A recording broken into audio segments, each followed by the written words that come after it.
ये रामलीला मैदान पहुंचे सर, क्या कहना चाहेंगे और ये आंदोलन का मुख्य पर्पस क्या और सुनवाई होगी या फिर आंदोलन को चल दी जाएगी? नहीं, आंदोलन को चलना तो इम्पॉसिबल, कुछ नहीं पाएंगे। चलते रहिए। स्टूडेंट्स का आंदोलन है और बड़े शांतिपूर्वक तरीके से स्टूडेंट्स जो आंदोलन कर रहे हैं तो हम बैठे रहेंगे जब तक स्टूडेंट्स की मांगे पूरी होती है। मांगे बहुत सारी है क्योंकि हर एग्जाम में बहुत गंदे तरीके से एग्जाम लिया जा रहा है। एग्जाम ये कहीं लिया जा ही नहीं रहा है। हमारा एग्जाम कंडक्ट हो पा रहा है। सिलेक्शन फीस की बात करें 5.5 लाख की, जिसमें से 60,000 बच्चे का एग्जाम जो है री एग्जाम कराया जाएगा 59,500। मतलब इतने बड़े रेशियो में ये डेटा है, ये डेटा एसएससी की तरफ से आया। जो एक्चुअल में आपको पता है हकीकत कुछ और होती है, डेटा हमेशा कम होता है। बहुत सारे ऐसे बच्चे जिनके साथ अन्याय हुआ है, उनका दोबारा से री एग्जाम करा रहे हैं। लेकिन समस्या ये किसी सेंटर पे 7 बच्चा बैठा है, 20 के साथ कुछ गलत हो रहा है तो 20 हल्ला काट रहे हैं, तो बाकी जो बच्चा बैठा है वो कैसे अच्छे से एग्जाम दे पाएंगे? स्टेनो था तो स्टेनो में वही बुरा हाल हुआ। अब एसएससी का एग्जाम सीजीएल का आना जिसमें 25 से 30 लाख बच्चे बैठेगा, कैसे एग्जाम करा पाएंगे? तो हम किसी एक कंपनी की साइड नहीं है, हम सिर्फ ये चाहते हैं कि कोई भी कंपनी एग्जाम दे, लेकिन वो ऐसी कंपनी है जो सक्षम हो एग्जाम लेने। सर, जिस प्रकार से आप लोग कुछ समय पहले आंदोलन किए उसमें कई शिक्षकों को डिटेन किया गया, थाने ले गए, FIR भी कर दिया गया। इस बार आप लोग रामलीला मैदान में शांतिपूर्ण धरना प्रदर्शन आंदोलन कर रहे हैं, इस बार भी पुलिस प्रशासन आ सकते हैं और आप लोग को डिटेन और आप लोगों के साथ कुछ बदतमीजी और ज्यादती किया जा सकता है? नहीं, इस बार ऐसा कुछ नहीं भैया। एक दिन का कि हमें मिलने दी उन्होंने कहा परमिशन के साथ आइए, फिर एकदम से अचानक लाठीचार्ज वगैरह और रिटेन कर दिया।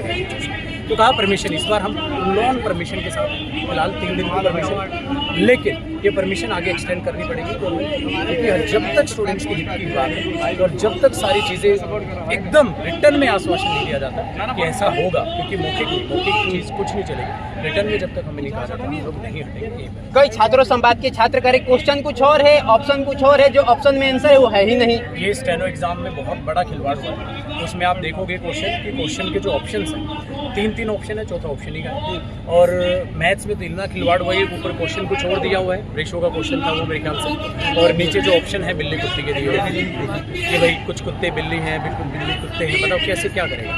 मतलब एक ढंग से एग्जाम भी नहीं बना पाए, मात्र 3.5 लाख के बच्चा का स्टेनो रहा था और सीजीएल में 25 से 30 लाख, कैसे एग्जाम करेंगे जब उन्हीं का पेपर नहीं बना पा रहा? तो ऐसा लग रहा है जैसे प्रशासन एग्जाम लेना चाहता ही नहीं, बस वो ये चाह रहा है 25 टन जाए, 26 साल। ये आपके सर पे गमछा बंधा हुआ है, गमछा क्या बता रहा है सर? कुछ संदेश देना चाह रहे हैं, फिर ऐसे सर दर्द कर रहा है? नहीं हाँ, ये भी कह सकते हैं।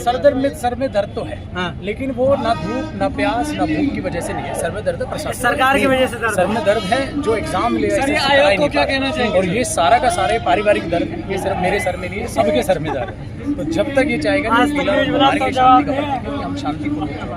लेकिन सर, जो शिक्षक कलम लेकर के क्रांति करता था, जो शिक्षक कलम लेकर के लाखों करोड़ों छात्रों के भविष्य संवारता था, वो करोड़ों छात्र और लाखों छात्रों को बुला करके सर रामलीला मैदान में आंदोलन करा रहा है। ये क्या संदेश जा रहा है पूरी दुनिया में, देश में, सरकार तक? देखिए, बच्चों ने अब तक गांधी जी को पढ़ा है, अब गांधी जी को जीने का समय आ गया है और हम गांधी जी को देखेंगे बहुत ही एजुकेटेड पर्सन, लड़ने के लिए वो भी उतरे थे।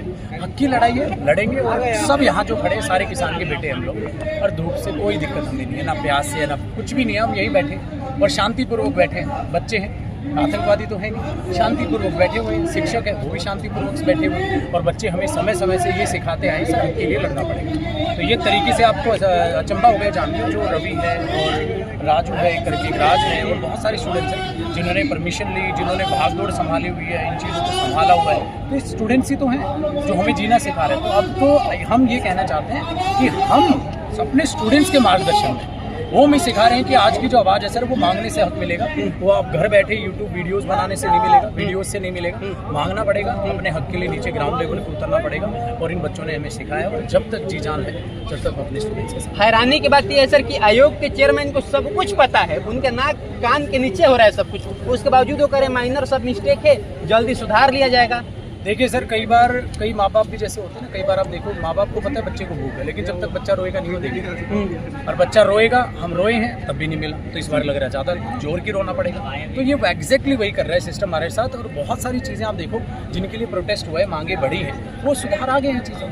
तो मांगे हैं, अगर इसी तरीके से प्रशासन चाहता है कि भैया हम ट्विटर से नहीं सुनने वाले, हम कुछ टीचर्स को पीट के भी नहीं सुनने वाले, उनको डिटेन करके भी नहीं सुनने वाले, आप लोगों को भारी संख्या में इकट्ठा होना पड़ेगा, तो इकट्ठे हैं। पर आपको जो हज़ारों की तादाद में स्टूडेंट दिख रहे हैं ना, ये तो सिर्फ आगाज है, आज सिर्फ पहला दिन है। अच्छा, आज स्टूडेंट्स को ये पता चलेगा, उनके माँ बाप को भी पता चलेगा, ये तो बहुत शांतिपूर्वक प्रोटेस्ट होने लगा है। तो सभी जो बच्चे हैं वो एकदम बेखौफ आगे रहते हैं, और इससे बढ़िया परिणाम क्या होगा आप देखिए अंदर जाके 40% जो है इसमें हमारी बहनें बैठेंगी, 40%। तो सोचो कितना बढ़िया और शांतिपूर्वक से प्रदर्शन होगा कि घर से उठ के जो है लड़की को माता पिता भेज रहे हैं कि बेटा ये हक की लड़ाई है। और झांसी की रानी जिसे हमने सीखने को मिला है कि खूब लड़ी मर्दानी, वो तो झांसी वाली रानी थी। तो और वो 40% महिलाएं हर एक स्टूडेंट को प्रेरित करेंगी कि सब आइए बिल्कुल। सर एक आखिरी सवाल और बड़ा दुखद सवाल है कि देखिए यहाँ पे आप लोग लाखों छात्रों के साथ आंदोलन पर बैठे हैं, राहुल गांधी तेजस्वी यादव बिहार में वोट अधिकार यात्रा कर रहे हैं, युवाओं का यात्रा नहीं कर रहे हैं। मोदी जी युवाओं के नाम पे 2014 में सत्ता में आते और तब से लेकर अब तक सत्ता में है। कोई पार्टी चाहे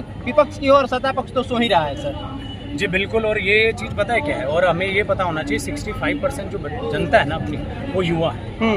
और जो भी पॉलिसी होनी चाहिए, मेरा ऐसा मानना है गवर्नमेंट की कोई भी पॉलिसी सबसे पहले वो युवाओं की होनी चाहिए। हर एक इलेक्शन में सबसे बड़ा मुद्दा क्या होता है, रोजगार का। कि 2000 रोजगार जो है हम बच्चों को देंगे, कहाँ से देंगे? अब कहाँ रोजगार मेला लगा पाओगे जब बच्चों को रोजगार है ही नहीं। और यहाँ इतना सारा ये बच्चा जो है, ये रोजगार मेला होता तो कितनी खुशी होती।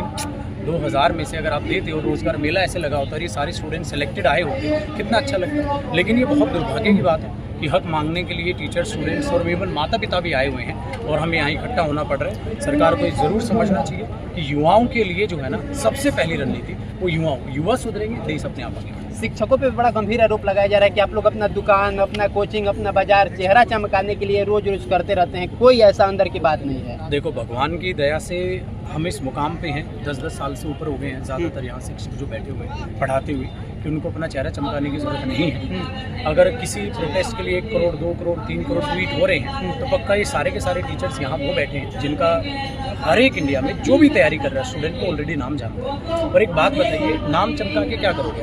खुद को खड़ा होकर बेचेंगे हम पे? अरे हम तैयारी जो कराते हैं वो गवर्नमेंट जॉब्स की कराते हैं, जो भी नहीं रहेंगे तो हम चेहरा चमका के क्या करेंगे? एक बात बताइए, किसी सिस्टम के जब आप खिलाफ जाते हैं तो बच्चों में तो कहीं ना कहीं हम नेगेटिविटी डाल रहे हैं कि बेटे इस एग्जाम की तैयारी मत करो तो झांझिलेबाजी। हम ऐसा तो नहीं सोच रहे ना। अगर हमें नाम ही चमकाना होता, नाम चमकाने के बहुत सारे तरीके हैं। प्रोटेस्ट से कभी किसी का नाम मैंने चमकते नहीं देखा, बदनाम होते देखा। सही बदनामी लग भी रही है हमारे ऊपर कि टीचर्स ये करा। टीचर्स कुछ नहीं करा रहे सर, टीचर्स तो चुपचाप बैठे हैं। ये तो हमारे स्टूडेंट्स हैं जो मार्गदर्शन ले रहे हैं, हम तो सिर्फ इनकी एक आवाज़ है, क्योंकि हम बैठे हैं तो स्टूडेंट्स व्यवस्थित हैं और भगवान की दया से हम इन्हें व्यवस्थित